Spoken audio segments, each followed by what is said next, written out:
ত্রিশালে প্রাণী সম্পদ সেবা সপ্তাহ প্রদর্শনী ও আলোচনা সভা অনুষ্ঠিত হয়েছে।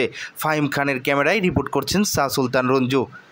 ময়মনসিংহের ত্রিশাল উপজেলায় প্রাণী সম্পদ সেবা সপ্তাহ প্রদর্শনী 2024 আলোচনা সভা ও পুরস্কার বিতরণী অনুষ্ঠিত হয়েছে। বৃহস্পতিবার সকালে উপজেলা পরিষদ সংলগ্ন দুখুমিয়া শিশু পার্কে মৎস্য ও প্রাণী সম্পদ মন্ত্রণালয়, ডেইরি উন্নয়ন প্রকল্প এলডিপি, প্রাণী সম্পদ অধিদপ্তর ডিএলএস এর সহযোগিতায় উপজেলা প্রাণী সম্পদ দপ্তর ও ভেটেরিনারি হাসপাতাল প্রাণী সম্পদ সেবা সপ্তাহের এই প্রদর্শনীর আয়োজন করা হয়। এতে প্রধান অতিথি হিসেবে উপস্থিত ছিলেন 152 ময়মনসিংহ 7 ত্রিশাল আসন থেকে নির্বাচিত জাতীয় সংসদ সদস্য ও শিল্প মন্ত্রণালয়ের সংসদীয় স্থায়ী কমিটির সদস্য আলহাজ এবিএম আনিসুজ্জামান আনিস।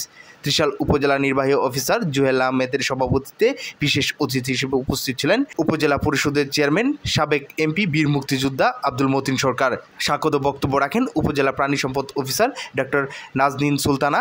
অন্যান্যদের মাঝে বক্তব্য রাখেন বীর মুক্তিযোদ্ধা আব্দুল মান্নান, উপজেলা বঙ্গবন্ধু পরিষদের সভাপতি শহীদুল ইসলাম স্বপন, উপজেলা কৃষক লীগের সভাপতি মাহবুবুল আলম, উপজেলা জাতীয় শ্রমিক লীগের সভাপতি সোহেল মাহমুদ সুমন।